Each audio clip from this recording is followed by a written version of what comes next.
ngasi fongkiba tongan-tonganba pausesing amadi social media dagi lokhatsaba pausing update pizari ahanbada maruiba pau nagagi lalhaubana faruba KNF-MC Kuki macha ahum thadorakhre. Westia lamdamda NSCN-K amasung ULFA aina India gi Republic Day bangthokpa athingba thamkhre. AR gi camp ki akoibada thariba poppy ase AR gira natraga Kuki gira haina wahang ama hanglagli haina imagi mairana fongdorakhre. CM kanana oigadagi haiba wahangi marumda party president amasung Rajya Sabha gi MP na kana oigadawribano hangnaragle. BJP Manipur unit ki president ki fam NBR natraga laisemba sana zawagi ming panari. Lamchat kambagi thabakta senaba ahum changjarakkadabni haina pripakna warning tawkhre. Risikantagi mihat terrorism gi thawongni haina capitona fongdorakhre. Manipur kanba khongchata IDP singchu saruk yagani haina nabana fongdorakhre. Sanahanbi mihata senaba miyoi sing fadriba phauba asiba haksang lauroi haiduna wakat mifam chathakre. Risikanta mihat ki JSC na governor unakre Meitei sing sawalaka sarkar semhandanaba hotnaba thawrang mali haina M Rameshwarna fongdorakhre. Republic Day mangoinana security kanthetkre Jiribam Tipaimug road tagi Galaitan stick kontra fagatkre. Imphal manungda cement concrete road thabagi thabak khudaktagi thinjinkre PWD gi chief engineer na contractor singda akanba warning tawkhre. Risikantagi asumba oil fanganduna Kuki terrorist singda yade haiba mayek sengna khangangadabani haina IDM na fongdorakhre. Special intensive revision da karigi illegal immigration yaudribano haina Supreme Court na hanglakre. Lainga ki thawongda pendraba khwairaman kaitel ima singna UN da wakat kadawri. Hauzik pau sandongna pizari.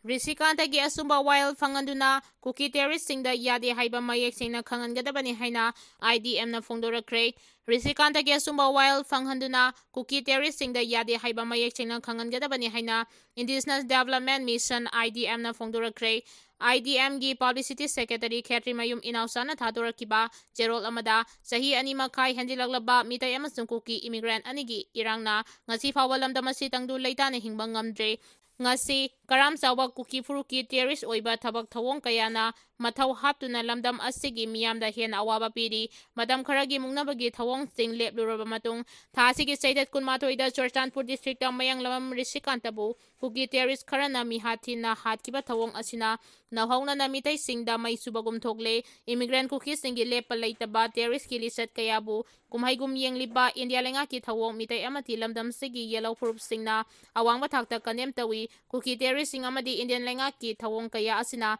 lamdam sigi yellow furup singda khalaningdaba wakal kaya khalhanduna apunba India ki lenga ta akaiba kaya lakadra singnaragli. Mara laitaba Meitei miyambu hatpa aki akhang piduna asopan nanghanba madi mamal yamlaba Meitei singi punsibu singnabagi thawong chataragli si istelengang amadi center na thamoi sengna honagadabane. Minungsi laitana lautuna ba amagi makada mihatin na Thadokpikhre mayang lamam risikantagi asumba wild fanganduna Kuki terrorist singda yade haibadu sena khangangadabani hairagli. Lainga ki thawongda pendraba khwairaman kaitel ima singna UN da wakat kadawri.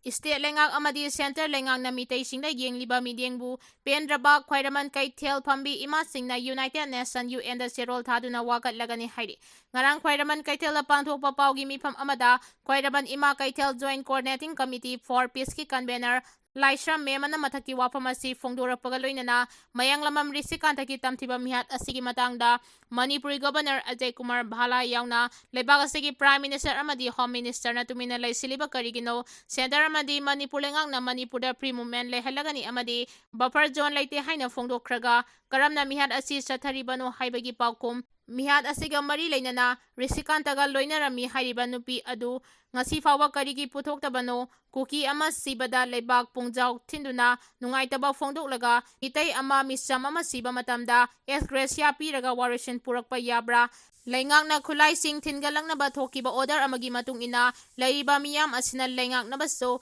miyam ngakpigani hairabadi haiduna Mama oibi kayana Nongmei Kapnaba lengakta pikhatki aduga karigi Kuki singi khulainna lokhatabano Meitei phurupna karigi tawba ngamloi haibagi wakal thadu khangba ngambagi Meitei Purumna karisu tauba ngamloi haibagi wakal thadu khangba ngamagi pangal loikrabadi asoba ihau lakani Kuki na lampi daba yade hairaga governor gi maramda natraga Delhi da mafam piko masida Meitei amata yetloi haina sumahangna fongdoki center amadi state lengang na Meitei da yengliba meeting asi pendrabana United Nations ta cherol thaduna wakalagani risikanta misida chenaba singkhudakta faduna action logadabani masina trabadi ima singna achoba ihau changsilagani haidi lamchat kambagi thabakta senaba ahum changjarakadabani haina pripangna warning tawkhre nupi khunai mayokta leiba miyoi kharana mayai kaba chinjak sasin thakchinduna nupa oiba singda nupi sandolaga sel tanba miyoi khara masak maming khangle masak khanglaba makoi ahum tha sigi kunthra mathoi phawagi manungda party ta changjaraknaba People's Revolutionary Party o kanglai pak pripakna changjaraknaba khangalagli lona yadaba lup asige publicity officer mangal kumana thadorakpa cherol aman hai changjaraknaba khangaliba miyoi ahum adidi Irom Maijaudagi Thingbai Jam Thohenba Elias Ibungo Konjeng Lekaidagi Rebia Laima Pokpam Amasung Irom Maijaudagi Tek Elias Juliani Makoi ahungi manungda Thohenba Elias Ibungo Amadi Rebia Laima Pokpam di Haukiba Saicha Chatliba January 19 Nomaijing Numitki Ahingda Irom Maijaw Maning Lekaida Maruti Swift Angauba Amagi Manungda Sana Yunaiduna Ladingaida Club ki miyoi singna amadi maira paibi singna fakhibagi thaudok leikre maramaduna hairiba miyoi sing amadi makhoiga loinaba nupi lalonbagi thabak asida yawba party na makhoigi tungi khalaga masak maming leibak miyamda takraba sing asi lakliba January 13 phawgi manungda party ta changjarakadabani natrabadi ngakpi phamthoktraba leibak khunaibu manghan takhanaba sinba miyoi singni lawduna ahakpa sairak pigani haina su cherol asina makha taragli Sanahan bimi hata senaba miyoi sing fadriba fauba asi bhaksang loroi haiduna wakat mifam chatakre haukiba January 13 tagi 13 kilonaba ahing nongyai thiba khangdana leirakhibi naureibam ongbi sanahan bi Elias angaubi January 12 gi numidang mayang langjing taningi pukri amadagi singnaningai oiba mawongda asi bhaksang oina fangkiba si mathanta sijaba oiroi mihat asida chenaba sing faduna puthorau leikaina chenaba miyoi fadriba fauba asi bhaksang loroi haina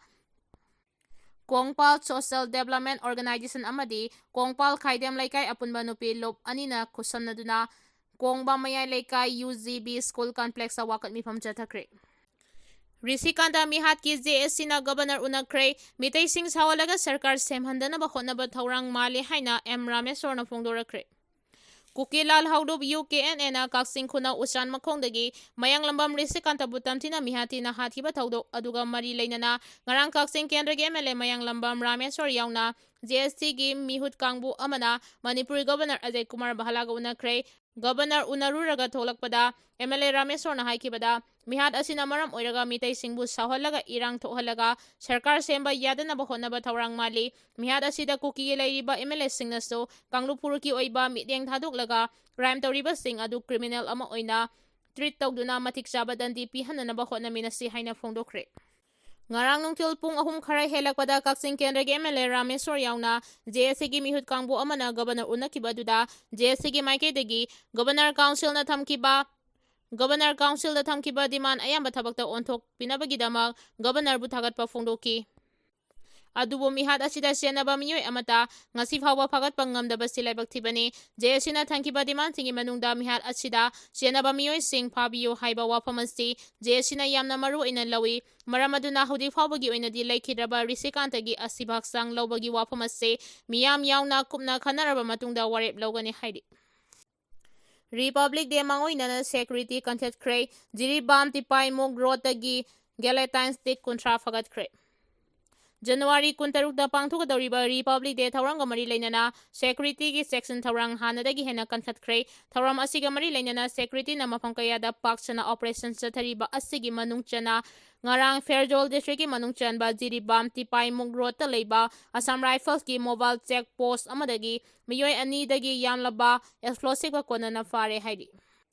Pao asina makatana haribadi ngarang Bolero Jeep ama yamna sinaningai oiba mawongda lakpa ubadagi Assam Rifles ki mobile check post atuda khamduna check tawnaba honabada miyoi singa duna gari adu hundoklamlaga mafam adudagi nanthoklaga senaba honaki adubo Assam Rifles amasung Manipur Police ki apunba team amana Miyoy ani adu tanaraga faki makoina hundoklamba bolero jeep adu check tawbada gelatin stick kuntra safety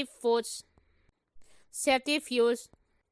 flexible wire amasung sel oina lupa lak amarong fagatpa ngamki fagalaba polamsing adu IED sabada sijinabani faraba miyoy sing adu gi mathakta makha taba investigation chathanaba local police sinakhre haidi Special Intensive Revision da karigi illegal immigration yaudribano haina Supreme Court na hanglakre Supreme Court na Election Commission of India EC da Commission na paikhaliba electoral roll amasung voter da register tawriba citizen singbu masa khangdoknabagi damak paikhaliba Special Intensive Revision SIR asida masa khaina illegal amasung cross border immigration na tawhanbani haina pandriba sti karigino haina hangkhre Supreme Court ki Chief Justice Suryakanta amasung Justice Jayaimala Baksina Election Commission of India na public tawba state amasung union territories singi draft electoral rolls singdagi voter crore taruka lak mga SIR tawduna lokthokre aduga Uttar Pradesh ki SIR tawduna voter crore ahunga lak kuntaruk electoral roll dagi lokthokki amadi notice sing thaduna hearing asti yauduna ba amadi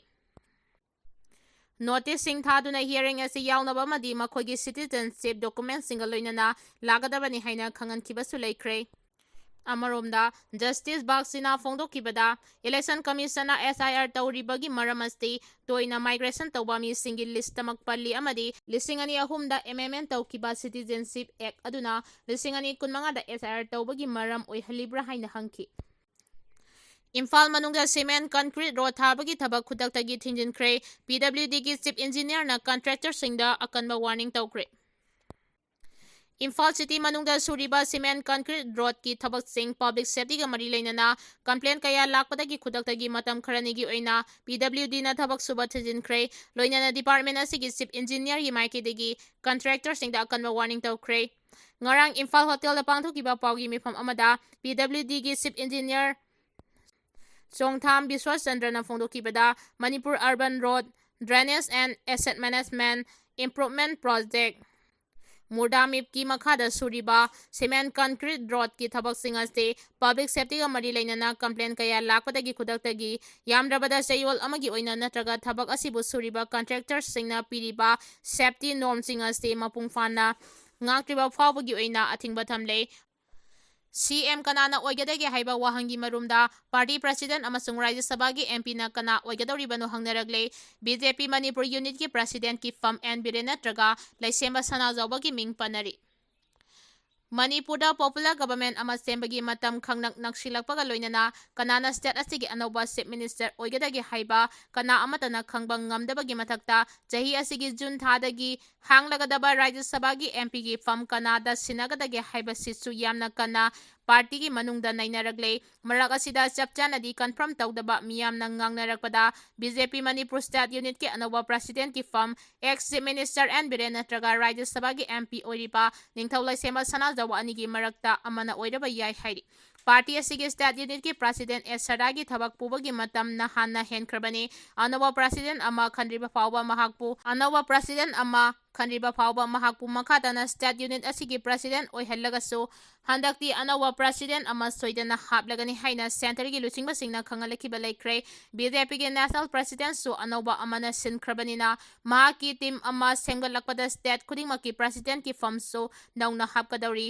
Manipur gi oina di party ki president ki fam ase yamna magtangai fadaba oiri maramdi kumjali singani kuntaret ki march tha phawbagi manungda Manipur State Assembly ki mikhal pangthokadauri mikhal asiga mangoina na party asi mapangal kankhat hanaba anoba president ama hamnabagi tangai fadaba leiri